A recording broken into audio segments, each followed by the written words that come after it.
Well, good morning, everyone. We appreciate everyone joining us today for our first in three in our Kansas Equity Series. I'm joined today with Patrick Woods as a moderator today, and we're very excited to be here to have this really important conversation around equity in Kansas education. We're very fortunate today to have five very distinguished guests with us. Introduce them as they're introduced on my screen. First of all, we have Mr. Frank Henderson.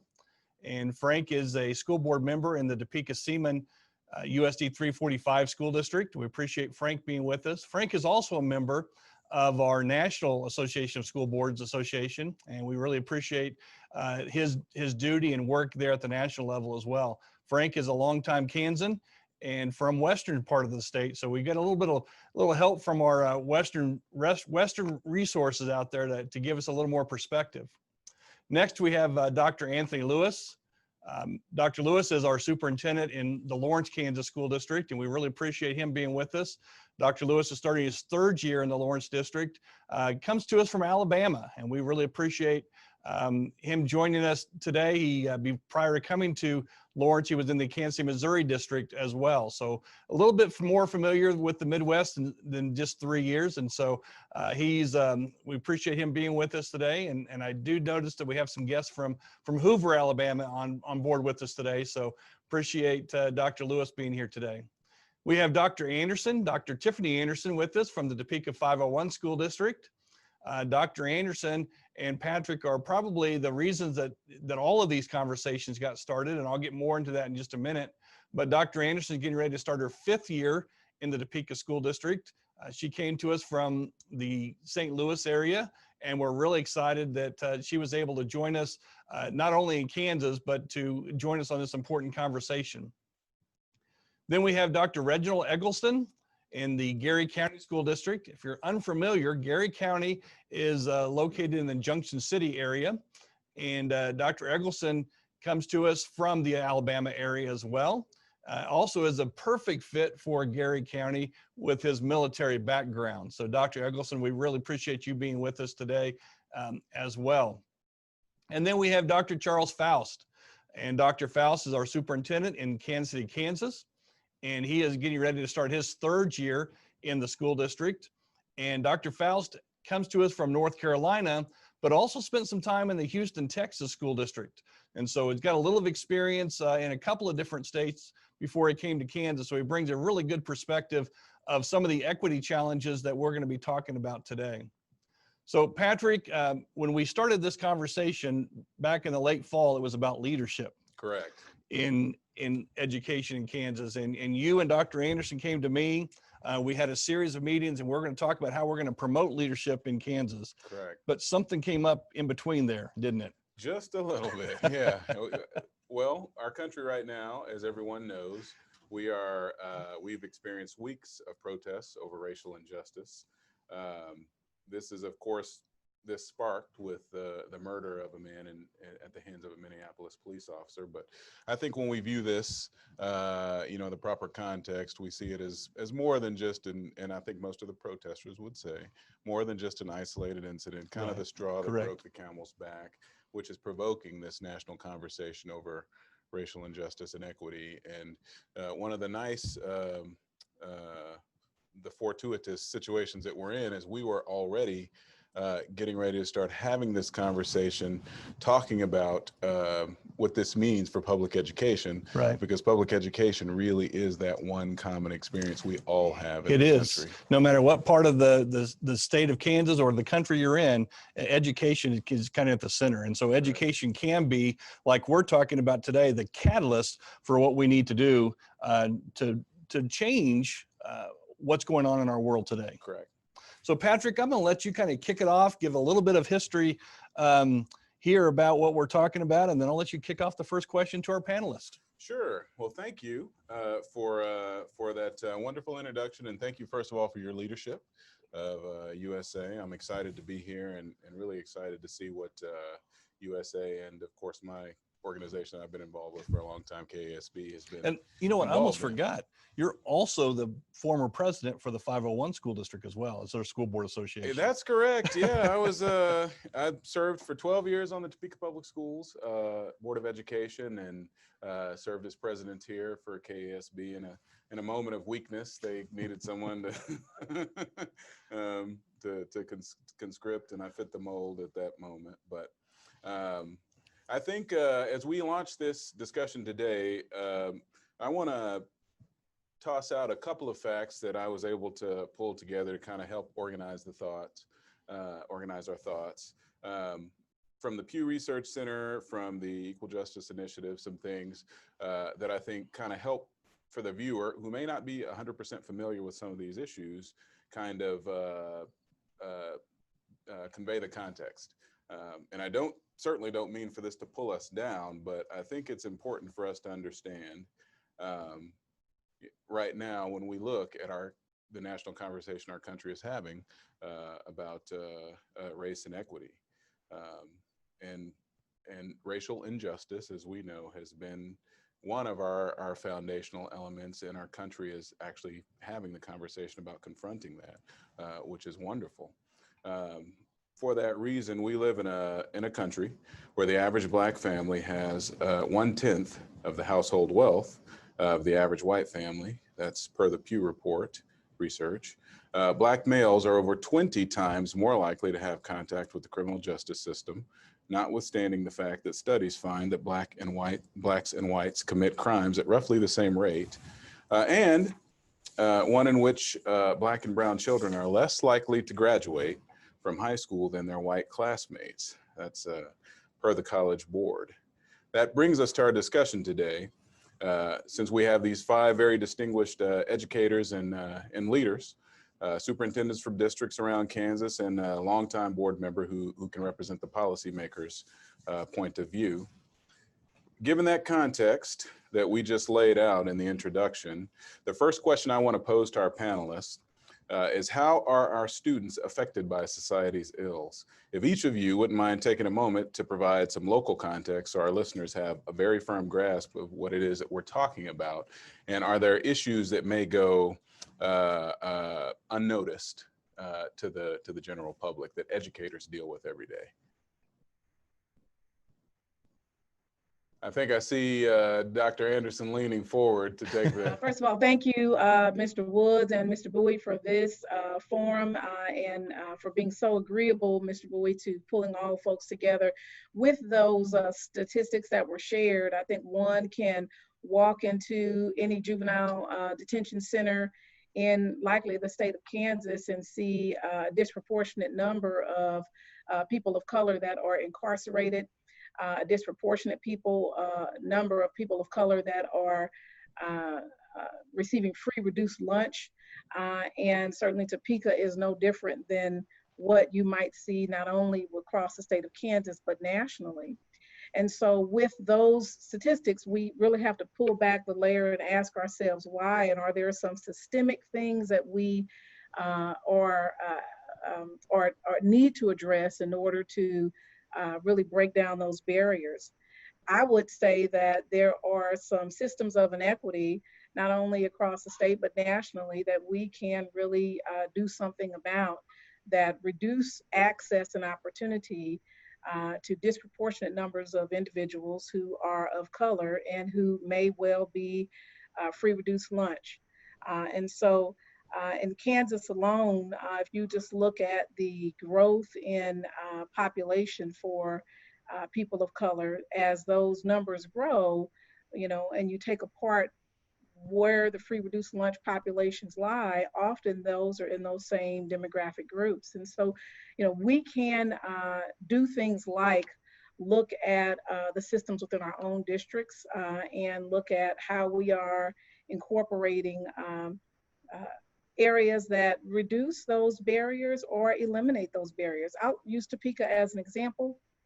We in Topeka, we know that there are a disproportionate number of people of color in East Topeka and some of our higher free reduced lunch populations. And so we have chosen to put a couple $100,000 in buying bus passes for all of our students that don't normally get buses and have a partnership for them to come. We pay for them to get the ACT well before the state started that. We require college access, whether you're first generation or not, by sending all students to colleges to go tour. So those are just some of the things that we look at. But we also take our administrators to the prison to go visit and to look at race and to have the courageous conversation about why are a majority of them people of color and why are the majority of them men. So I think from a systems perspective, to close this piece out, we have taken on some challenges within our district, but it really starts with seeking to understand the problem and correlating the data with race and seeing that there is a significant issue that we have got to address that goes right to race and poverty, but those two intersect. Thank you. I think part of what we have to understand, and I think in our district, we talk about it a great deal. We focus on social emotional needs of our students because we understand that what happens outside of the classroom, in the community, as well as in homes, does affect the academic achievement of our students. And so it's very important that we create a safe learning environment so students can come in and know that they have a caring individual surrounding them who will help them with their academic focus. I think that's what we have become very sensitive to. And it's something that we constantly have conversations about, is creating a culture so that all students feel accepted, so that students feel a part of it, so that students want to be at a school or in a classroom. And I think that's very important as we look at how to meet the individual needs of students and how to support parents as they maneuver through events that occur in society as well. Fantastic. How about It's absolutely critical that our board members, administrators, teachers, all of our staff understand some of those challenges that you had mentioned, Mr. Woods, because those children come to us and many times staff do not think about what they may be experiencing in their home. There's such a thing, of course, as violence in their neighborhood, food insecurity and malnutrition, mobility-related interruptions during the academic school year, and of course, systemic racism, teachers that do not look like they do, disengaged parents, parents that may be working 2 jobs just to make the ends meet. And so there are so many challenges that our students bring in to the classroom. And we, as board members and administrators and teachers, need to be mindful of those. And in our district, we have also taken a courageous step to be sure that all of our social and emotional needs of our students are met. We've made that a priority, beginning with the board and the superintendent level. And if we intend for our students to succeed, we have to address those issues that impact our students each and every day. Fantastic. Thank you for the policymakers view there. How about Dr. Lewis? I think I see you moving your. Yes. Again, I want to echo Dr. Anderson. I really appreciate the space to have these conversations. And again, I appreciate this will be an ongoing conversation and not just a one and done.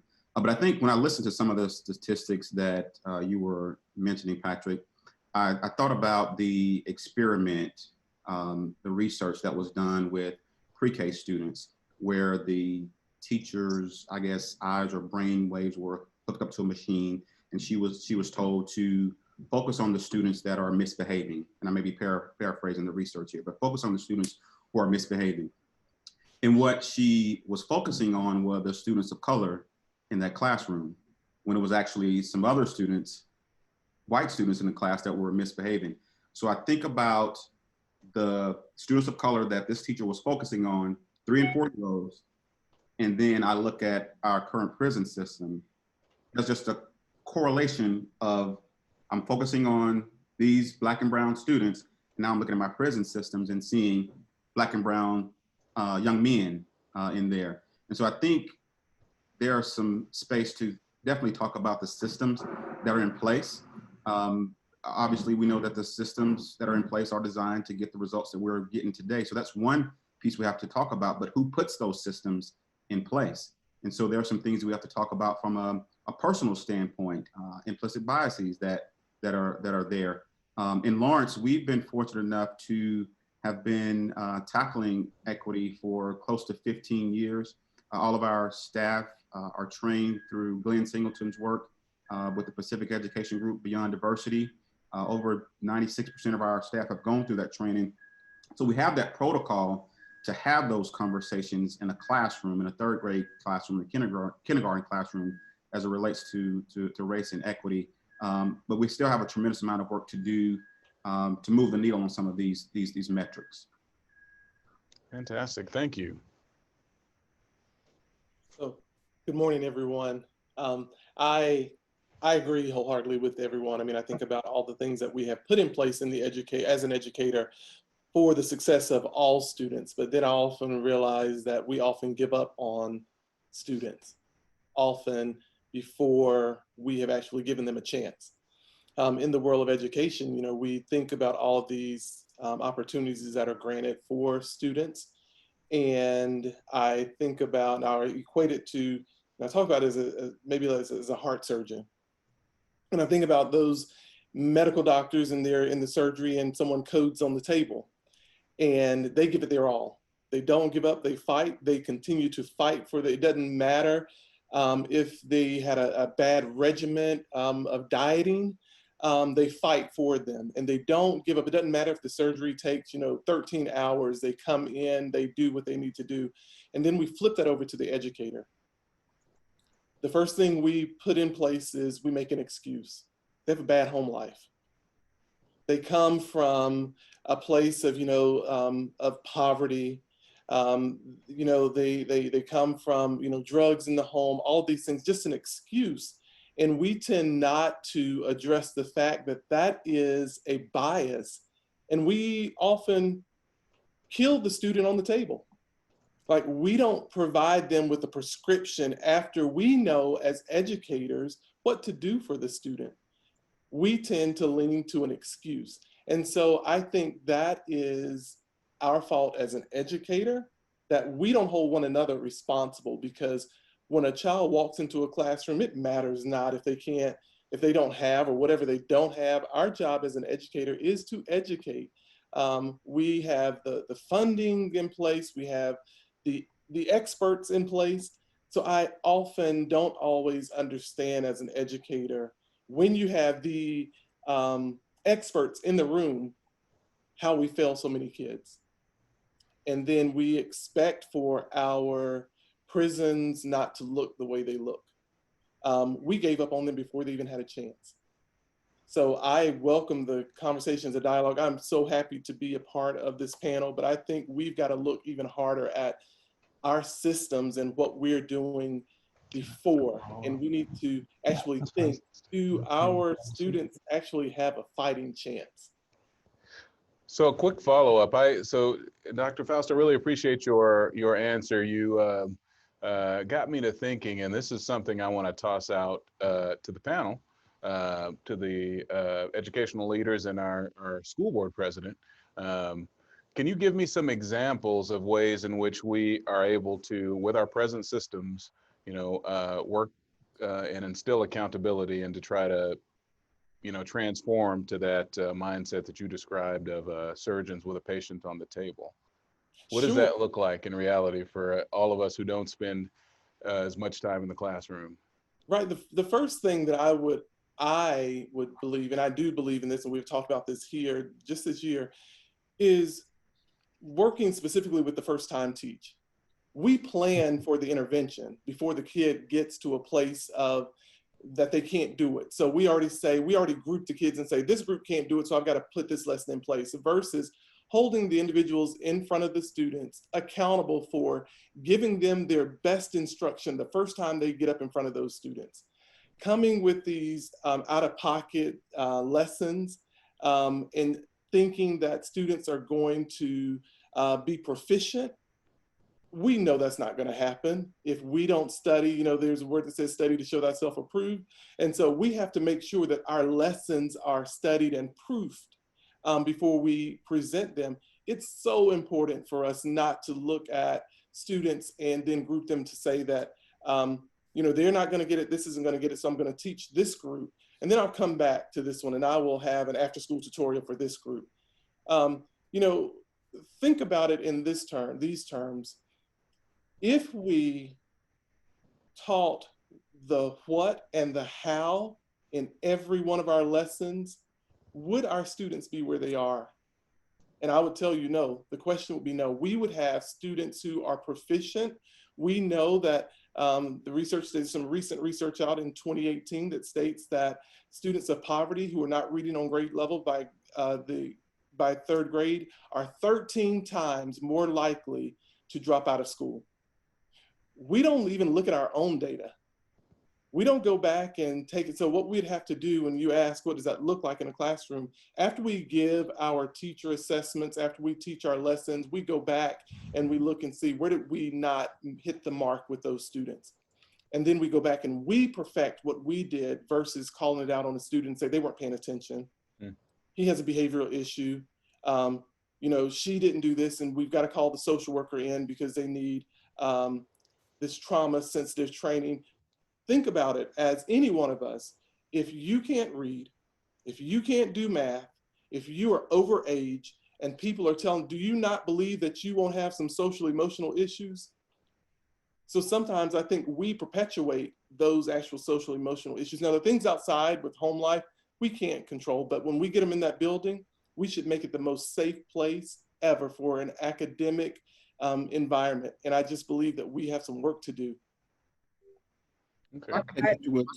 To that, I've definitely seen that research that Dr. Faust is referring to, and it goes on to say that if you're attending school with students that are from low socioeconomic backgrounds as you are, your chance of graduating high school are zero. That's our sense of urgency right there, and we have to move with that sense of urgency. And so when I go back and think about what it looks like in the classroom, first of all, the day that some students, particularly marginalized students of color, step foot in the classroom, they're doomed, right? Just by the color of their skin in some of our classrooms, because of the expectations. You know, they come from a low socioeconomic background. They come from a single parent home. And as Dr. Faust was talking about those things outside of the classroom, as educators, we have to come to grips with, we can't change home life. We can't change home life. But what we can do is connect family with outside resources and support. But what I can control is when you're in my classroom for those 6-7 hours a day, what does instruction look like? Is my instruction high level, rigorous? Do I have high expectations? Despite the fact that you come to school with many variables. I get that, I understand that, but I'm still gonna push you just that much harder. And so I think when we look at students and we talk about these achievement gaps, when we talk about achievement gaps and say achievement gaps, we're putting the blame on students. You know, I'm from Alabama, as you stated. We have this saying in Alabama. Dr. Eggleston could probably attest to this. Oh, bless his heart. When we say that, you know, bless their heart, they came from a single parent home. Oh, bless their heart, you know, they on free reduced lunch rate. When we say that, we lower our expectations. At the same time, we say that. So when we look at these achievement gaps, we're putting the blame on the students. Let's refocus that and talk about the opportunity gaps. What opportunities am I presenting with my students?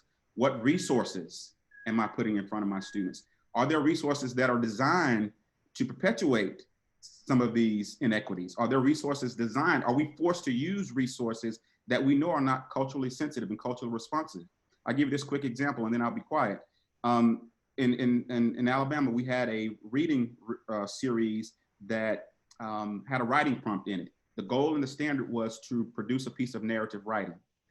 And that prompt stated, write about the time you went to the beach. Now, granted, I was in Alabama, about 2 or 3 hours from the beach, but the school that I was the principal of, 99% free reduced lunch rate. Some of my students have not even been outside of their neighborhoods, let alone a beach. And so sometimes our system, our educational systems, force our teachers to use these resources because we paid so much money for them. But I need to make these resources fit my audience, my students in my classroom. And so I was a bit of a rebel, and I gave my teachers the autonomy to change that writing prompt to meet the needs of the unique needs of those students. And they changed it to write about the time you spent the night at a cousin's house. Well, for many of our students, that was just last night. Yeah. The words began to flow on the paper, and the objective and the standard was still met. Wonderful. Very Excellent good. example. Thank you. I'd like to address it from a policymaker viewpoint, from a Board of Education point of view.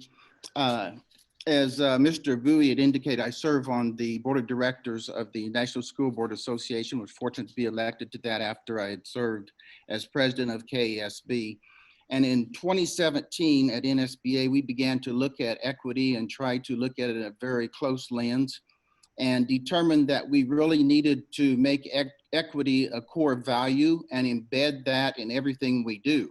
So one of the first steps that we did was try to provide a definition, and I want to share with you a statement that we came up with, which would be a statement I would challenge all boards of education to have something that would be very similar to this. And it reads, "We affirm in our actions that each student can, will, and shall learn. We recognize that based on factors including but not limited to disability, race, ethnicity, and socioeconomic status, students are deprived of equitable educational opportunities. Educational equity is the intentional allocation of resources, instruction, and opportunity according to need, requiring that discriminatory practices, prejudices, and beliefs be identified and eradicated." And as Board of Education members, there are really 4 areas that I would challenge you to look at. And of course, the very first is funding. Where do you allocate your resources? And I challenge local boards to give some serious consideration is, where do I put my resources that will bring the most value for student outcomes? And what would your district look like if that meant redistributing funds where they are most needed? And what would be the desired impact? Unfortunately, sometimes schools that are in need of the greatest resources receive the least.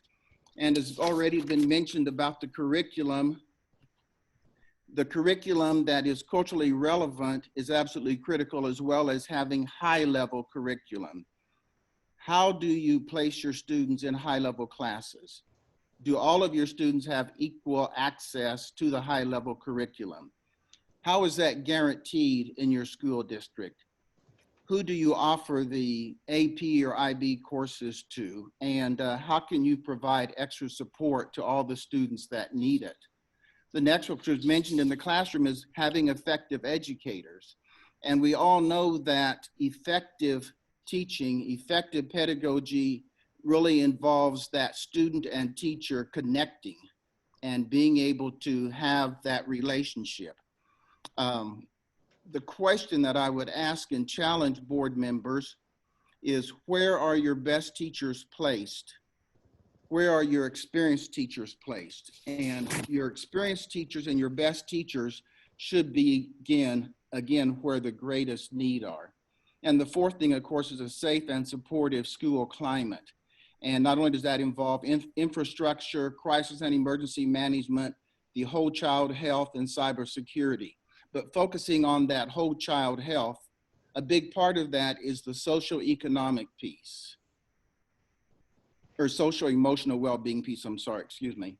And so that says, look at your discipline policy. Is it fair? What is it you're wanting to accomplish with your discipline policy? Do you have SROs or police officers in your building? What is the specific role of those? And evaluate what works, what doesn't work, and do not have the mindset, we've never done this before, I'm just going to continue to do this. But all of those are absolutely critical for boards of education to evaluate, assess, and be able to drive the vision in the district. I will add to what Mr. Henderson said so very well. You mentioned so many points of things that can be done now. You know, one of the things I would challenge all of us to look at, when we think about just even the demographic look, you know, we talk about poverty. And while that is an issue, I would say that in the United States, there are fewer minorities, but more of a percentage of minorities in poverty. And we have to say, why is that? In our schools right now, if we look at Kansas, I would ask every educator that is in the position of hiring, I'm just going to give you the stats from 2015 just to now. We just talk about the last 4 or 5 years. And I started in Kansas around 2016. The African American and Hispanic stats, and if you also look at the other, in 2015, that we had 7% African American and 18% Hispanic. In 2019, we had 20% Hispanic, 9% other, 7% African American. So as the minority population between the 20% Hispanic, the 7% African American, the 9% other continues to grow closer to that 50%, the majority of that population is in poverty. Why is that in Kansas? I would ask you as an educator, take a look at your own schools and how many African American and Hispanic teachers do you have representing the kids that you have today?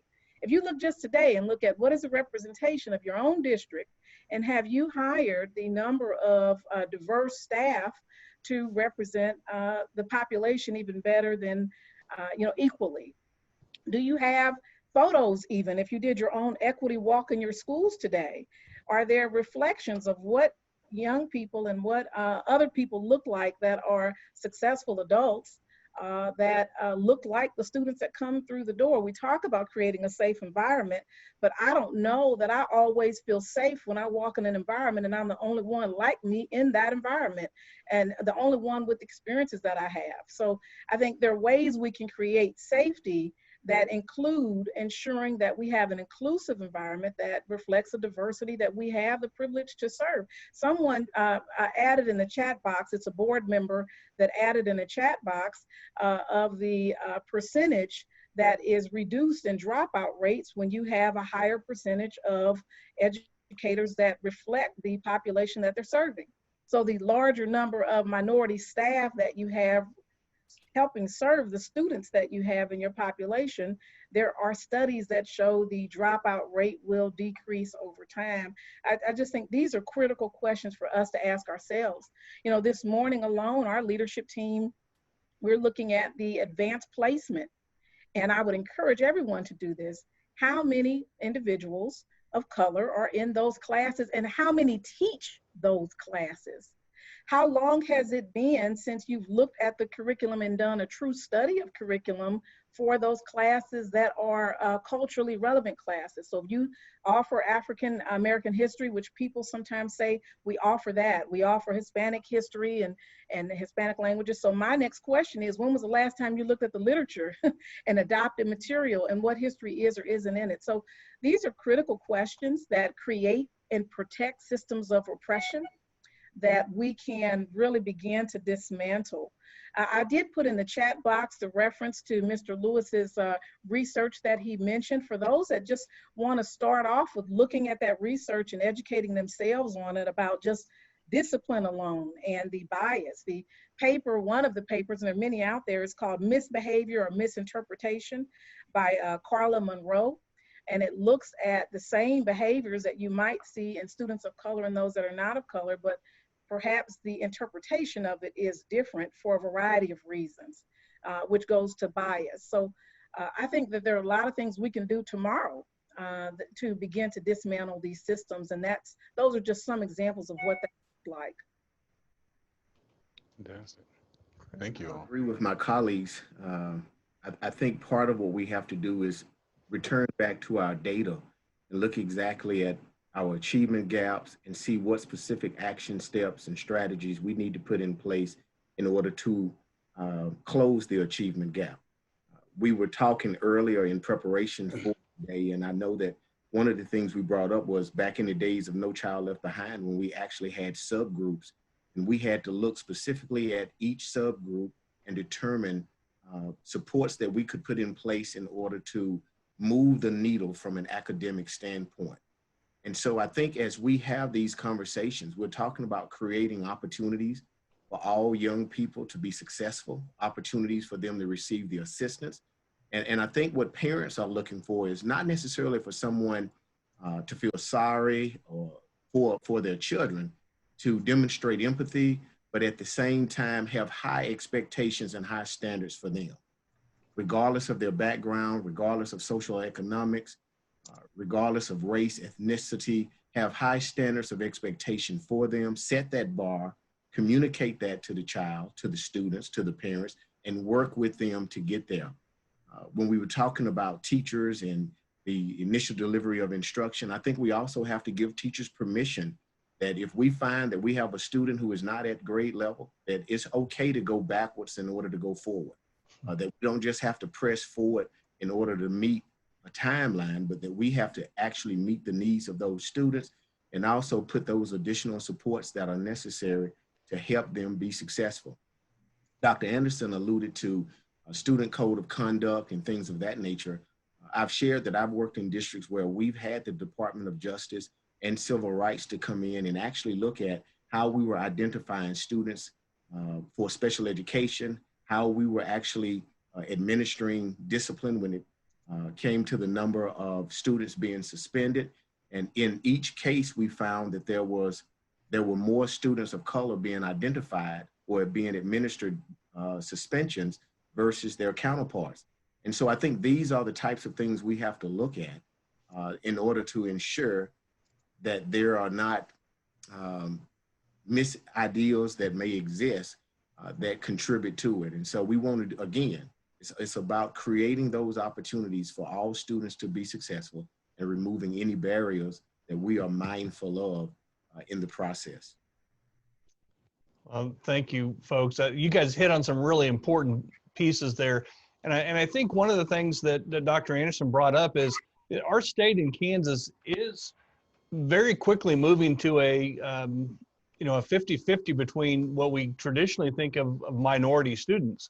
I went back last night and was looking up some numbers across our state, and even in the western southwest corner of our state, in the central part of our state, we have many of our districts that have 30 to 40% students that are of some color, whether they're Hispanic or they're African American or other. But here's the piece about it: we think of students of color in large districts like we have represented today, but I'm looking at districts like Deerfield, who has less than 100 students, Syracuse, Kansas, other small communities that we have around our state. So as we talk to our panelists, as we have individuals challenges in our districts, if you could do one thing to start reviewing and looking at the challenges or the disappropriations of funding in our districts, what would be one thing as a superintendent you would look at to start the conversation, maybe with you and your board or you and your teaching staff? And as we talk to the five of you, we'll probably get five really good answers. You alluded to maybe some of them in your last conversation, but we need to help our people find a place to get started. Where can they get started? Dr. Anderson, we'll start with you. You're our numbers person.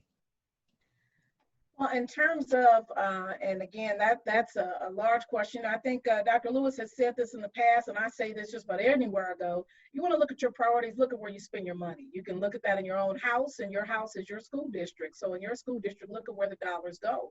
That's what caused us to change how we make sure every child, whether they are eligible for a bus or not, gets a bus pass so they can go to work.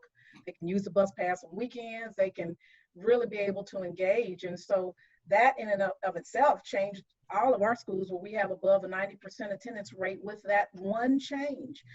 So I would encourage every superintendent, every principal to really relook at their budget with a lens of equity. Where do they spend dollars that are not contributing to closing opportunity gaps? And are there places where they're spending dollars the way they've always done it that could be changed and adjusted to further close some gaps that are currently there? And that's part of the work we are doing in an ongoing way. Someone asked in the chat box about social emotional kinds of things and how we prepare. You know, all of this doesn't take money. If we wait for money to make changes, then you'll never make a change.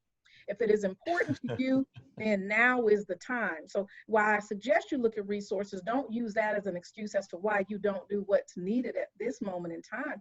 For example, home visits, we are doing those virtually. We know from our own students that their voice must be heard. So we have what we call Topeka Tuesdays, and Fridays we have talks where we have virtual equity conversations. Pick 6 to 10 students, we do the rest of them Facebook Live, and we listen to what young people say. You can't serve people you don't understand. So seek to understand in order to serve. And those are some ways to do that are low cost, no cost. I'm always troubled when I see school districts that have parent conferences and these traditional things during the traditional day. I would venture to say, for us, we have parent conference at the ball game, the grocery store, the laundromat. Before kids come back, if you really want to know about that community and how to help them, then begin the dialogue right now and do it in ways that are perhaps less traditional than what you've always done, so you get different results. Great. Mm-hmm. I would say, I was just definitely going to say, budget, you show me your budget, I'll show you your priorities. But I think as educational leaders, we first have to grapple with and ask ourselves this question: is equity going to be the standard, or is it going to be a response?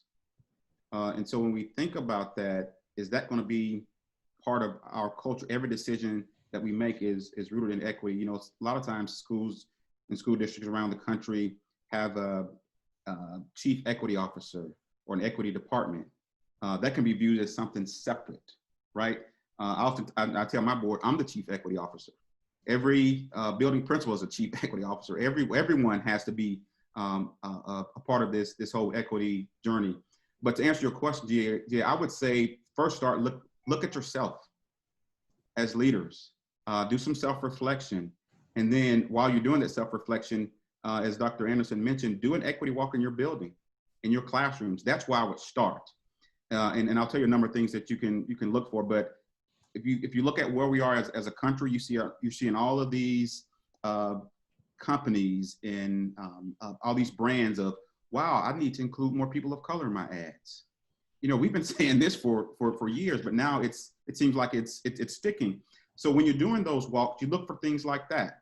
You're looking for pictures on the wall. Is there a representation of the students that you are serving? And even if you're not serving those students, is there still a representation?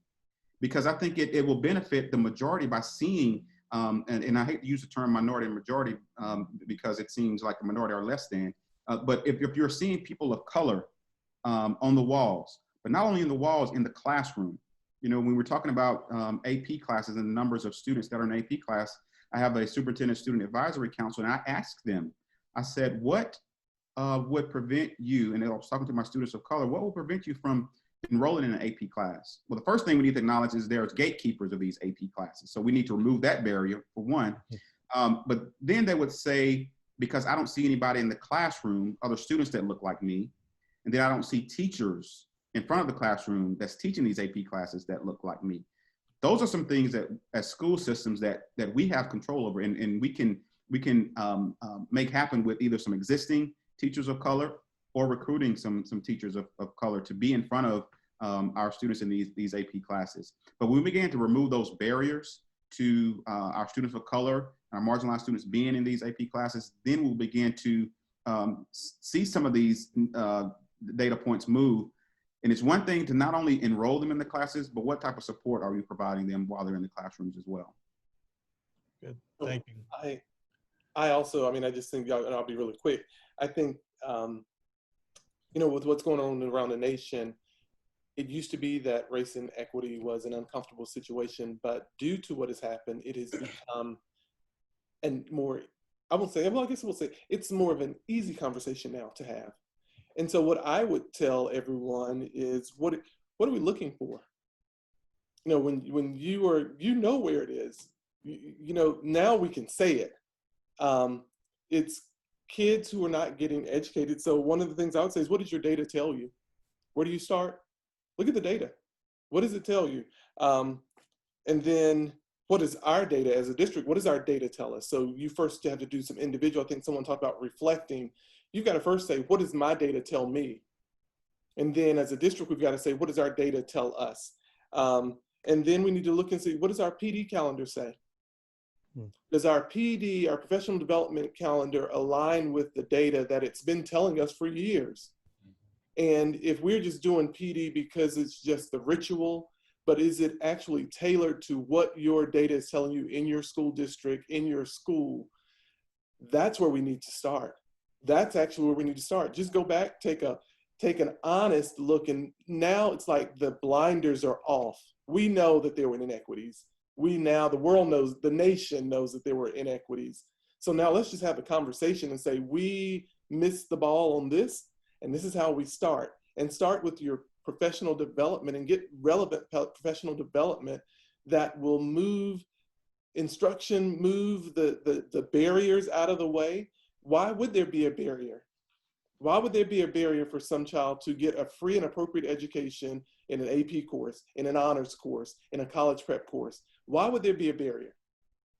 If we say that we believe that education, that everyone should be educated, why would we put up barriers? And so I'll stop there, but I think that's where we need to start. We need to take a look and say, what does our data tell us? Sure, great. Well, I agree with the piece on the data and making sure that everything we do aligns with it. I'm a firm believer that the data is the one common variable that pulls every aspect of a school district together. And that if the data drives our actions, our behavior, and sets our priorities, then we know exactly the direction we should be moving in. And I also think it goes to what we value, valuing people, valuing our students, valuing our parents, and being able to demonstrate that through all of the practices that we have within our buildings, within our districts, and even the conversations that we have at the board table, that we provide clarity, that we include and want to hear conversations that are from outside the norm. I think all of this is very important as we begin the work of really and truly addressing the needs of all children and creating opportunities for them to be successful. I think that education, I've always been taught this all my life, is the great equalizer, that it is the opportunity in order to give everyone an opportunity to be his or her best and to get beyond his or her current circumstances and situations. So I think these are the types of conversations we'll need to have as we continue down this path. As school board members and elected officials, when we took our oath of office, we truly were making a commitment to every student that comes through the doors of our buildings. And so as a first step, just looking at equity, I know there are board members across the state that are at different places. Some of you have never even considered equity and just considered that everything was fine with what you're doing now. Others have gone down the spectrum quite a ways, have equity policies, equity directors, et cetera, et cetera. But begin wherever you are.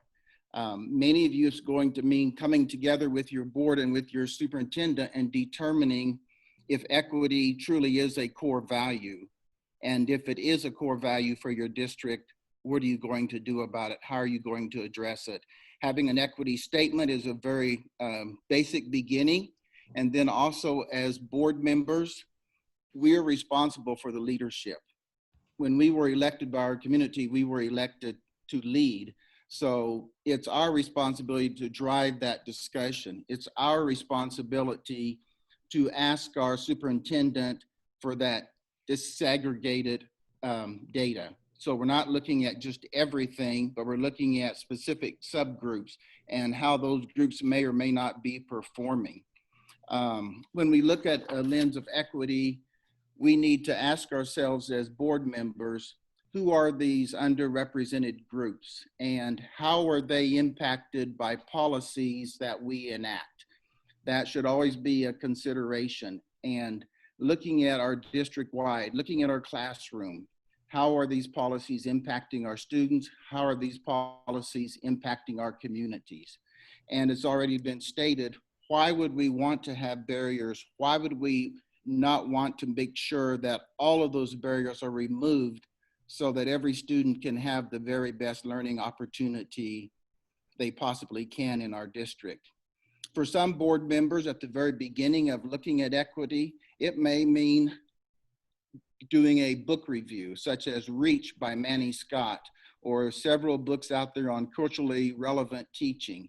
Or even for some, maybe just beginning with watching the movie Just Mercy and realizing that there are inequities that exist, and we need to be able to act upon what's going on, and we must take the responsibility as board members to lead our district in the area of equity. You know, often when you believe you've removed barriers and you've done it with good intention and you don't see your class as more diversified, one might say, you know, we have hiring practices, but Black folk don't apply. We have advanced courses, but African-American students or students of color, Hispanic students aren't enrolling. So there is a piece about mindset. So when we talk about safety, there is a piece about mindset that really has to be addressed. You know, we know, as Dr. Faust said so well, as did Dr. Lewis, that, you know, this piece of knowing that kids can learn at all high levels, and we've known that, you know, the Efficacy Institute from, you know, decades and decades ago of research shows how kids learn at high levels if all are given the opportunity. And so I would say that the step that all should at least take is begin to address mindsets, not only in your students, but more so within the adults that are creating the policy and leading the students and teaching the students. So, you know, you can give a lesson that's great, but treat students in a classroom all differently, or assess them differently, or have different expectations, or watered down. And so those are questions we want to ask ourselves about mindset. You know, there's an African proverb that said, the child who is not embraced by the village will burn it down to feel its warmth.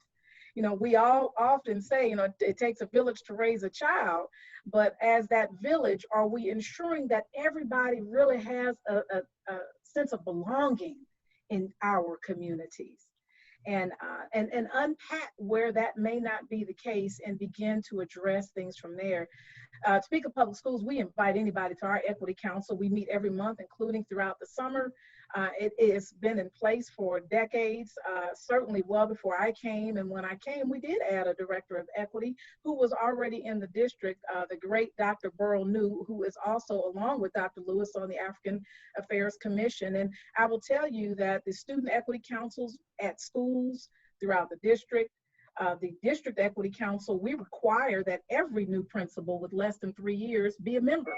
We require they all go to the prison in November and throughout the year to study. So again, put in place the things that help change mindset and spark conversation, and don't be afraid to do that. And for us, our partner, for those that are looking for that, is the Midwest Equity Center. It's free. It's a resource for you. We also have had Glenn Singleton's work in Topeka for decades. So I encourage you just to begin to seek. If you don't know where to start, give any of us a call, and certainly Topeka Public Schools welcomes the partnership. Many districts have come and observed our Equity Council, and we encourage that as well, especially with Zoom. It's so easy to do that. Thank you, Dr. Anderson. Well, Patrick, 60 minutes goes fast. We're about to wind up here. Yeah. So I want to give each of our panelists 1 minute to kind of wrap up your thoughts, and then Patrick kind of wrap up at the end. So we'll start with Dr. Eggleston. So 1 minute, wrap up today's conversation for you. I think the takeaway for me today is that we need to find common ground, whether that's using data, whether that's the Equity Council, whatever that may be that works in your particular school district or school building, and find ways in order to serve and meet the needs of our students. I think that's so important, and that we have to become comfortable with these conversations in order to give voice to individuals who may feel that they do not have one. And to, again, it's all about meeting the needs of our young people and equipping our teachers and administrators with the tools that they need. They're on the front lines. They're dealing with the cares and concerns that enter and exit the buildings every day. And I think it also goes beyond just the school building in the district. It goes into the community as well. We have to bring entities from within our communities to be at the table to have conversations about how, as a village, we can meet the needs of all children, all families, in order to ensure success for all. And success looks different for some, for all, but I think we have to create those opportunities so that all students feel that they are a part and belong in our district as well as within our community. Thank you, Dr. Eggleston. Mr. Henderson, from the school board perspective. Well, really enjoyed the conversation today. Certainly thank USA Kansas, Topeka Public Schools, and others who took the time to be a part of this today. I think it still goes back to ensuring that every child has the opportunity to reach their God-given potential. And it's a basic civil right for each child to have a quality education. We should never stand in the way of that by any way, shape, or form. And it's really crucial that we begin moving. If you've been one that's kind of been sitting on the sidelines, it's time to start moving and start moving in that direction to positively impact every child that comes through our doors. Thank you. Thank you. Dr. Faust? Sure. Yes. Takeaway. One of the things that I would ask for every one of us, and even those who are listening, to take a look at the individuals who are being suspended. Take a look at the students who are in your lowest performing classes. Take a look at the students who are in your lowest performing schools. If they all look alike, we have an issue. Very good. Dr. Anderson? I often listen to sermons from Dr. King and often give this quote. He says it from the bell tolls, and he says, I cannot do well if you cannot do well, and you cannot do well if I can't do well. We are all interconnected. Until we see ourselves in our neighbor, we will not improve as a community. So I encourage you to look at all students and say to yourself, do all of my students, because they're all your students, black, brown, and the other, all of my students have equal opportunity to succeed at high levels. Can all of my students do well? And if they cannot, then that is, to me, a condemnation of your own lack of success for yourself, because as a community, we cannot thrive unless every student has equal access and opportunity. And I thank everybody on the panel. I think that's the first step. And those that joined in the audience, the 285 of you and the hundreds on Facebook Live, that is a step in saying, I want to make some changes and transform. So thank you for being in attendance. Thank you, Dr. Anderson. And Dr. Lewis? Yes, I definitely echo everyone. I appreciate the opportunity and space to have these conversations. There was a lot said about teachers of color. I do believe that has to start at the boardroom. The board members should be reflective of the student population. We're fortunate to have a very diverse school board. We have 4 members of color on our school board. And I would challenge everyone to stop looking outside of your HR door to see a line of staff of color potentially coming. They're not coming. We have to go to them. We have to go to HBCUs, historically black colleges and universities, and we're doing that here in Lawrence. And challenge your city and your county to develop some kind of incentives with apartment complexes. That's something that we learned on our recruiting trail as well that will help entice some of our staff of color. And then when you get them there, what are you doing to support them? We have a staff of color group that meets monthly just to provide an affinity space for our staff of color so that we can retain them. And then the last thing I would say is when we look at this equity journey, it's important for us to eliminate those things that are creating the predictability of basically who succeeds or who fails. This is not a time for timid leadership. You know, these are uncomfortable conversations. We have to intentionally disrupt these school cultures, these norms that perpetuate some of this data. As leaders, we can't be scared. We can't start an initiative and then, run because people push back. We have to have these uncomfortable conversations because if we don't, we graduate our students into white supremacy. And I go back and think about Derek Chauvin, who was once in a classroom. Where was there a missed opportunity there? The future of this country depends on what happens in our schools. Go back to think about abolitionists. They worked for a world that they would never see. And I often say, I want to be a good ancestor. This is our legacy work, and we owe it to our students to have these uncomfortable conversations. So thank you for the opportunity. Thank you, Dr. Lewis. Mr. Woods? Sure. You know, as I listen to our panelists speak today and I read all of the comments that are in the discussion chat, one of the issues that continues to emerge, and it keeps emerging in this national conversation that we're having about race and justice in our country, would be the persistent, negative effect that in the aggregate that many of our Black and brown communities continue to have as they engage with our nation's institutions. And this is as I listen to you all speak and I look at some of the things that were said specifically, Frank Henderson, Mr. Henderson's discussion about educational equity and using the word intentional probably 4 times in that statement, which I really appreciate. Dr. Eggleston talking about being willing to move forward, or backwards, and to adjust the system to fit the student's needs. Dr. Faust, changing the mindset to patient on the table. Dr. Lewis, transforming the system and adjusting it to meet the student's needs, whether it's changing writing prompts or using different resources that alleviate rather than exacerbate inequities that exist. Dr. Anderson, talking about the intentional action to undo systems of oppression and having a budget that's focused on equity, and it's the lens that you look through when you make every decision. All of these things kind of remind me of the old saying, institutions are but the shadows of the men and women who build them.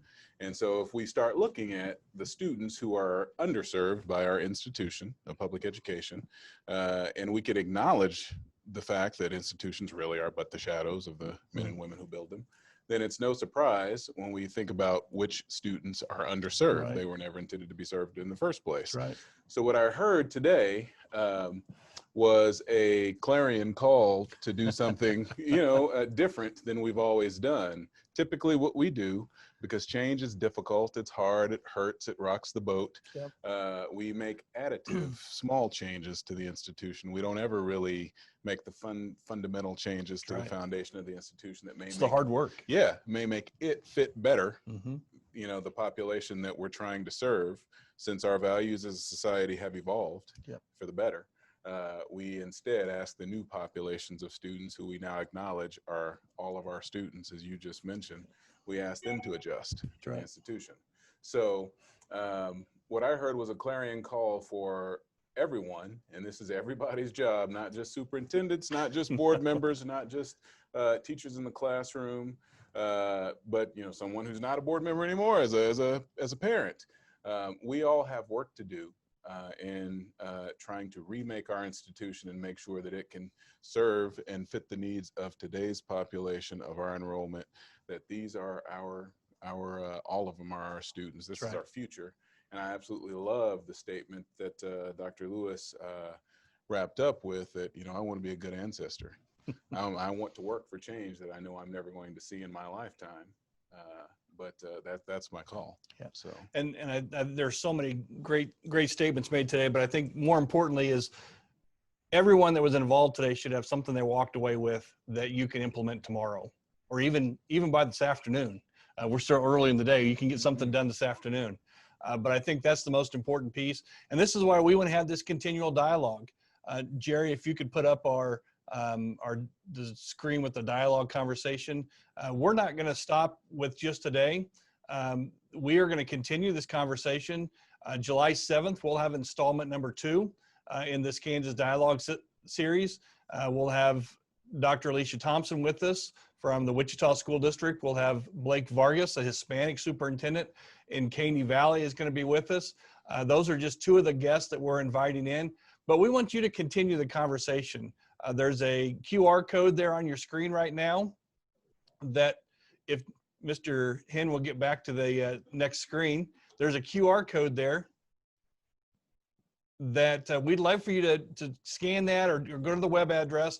And there's an open conversation right there that we have on our USA site. If you're a USA member, you can create different dialogue or change the direction. If you're just a participant and would love to share, you can join one of those conversations. You don't have to have a login or password, but we want to continue this conversation. It shouldn't be done when we finish today at 11:15. It needs to continue between now and through July 7th and continue onward. We're looking forward to working with our school districts and continuing this conversation and to build for our students and to build for the future that we have in Kansas, because it's a bright future, but it takes everyone working together, just like we've seen over the last couple months, people working together in ways that we've never worked together, but we can make this work. And I've got one more big thank you out there, and April Jackson over there in your screen with the blue background, moving her hands all over the place. Thank you for your work, April. We appreciate you joining us and being a part of our conversation today. Everyone, thank you for being here. We hope you're back here on July 7th. Take care.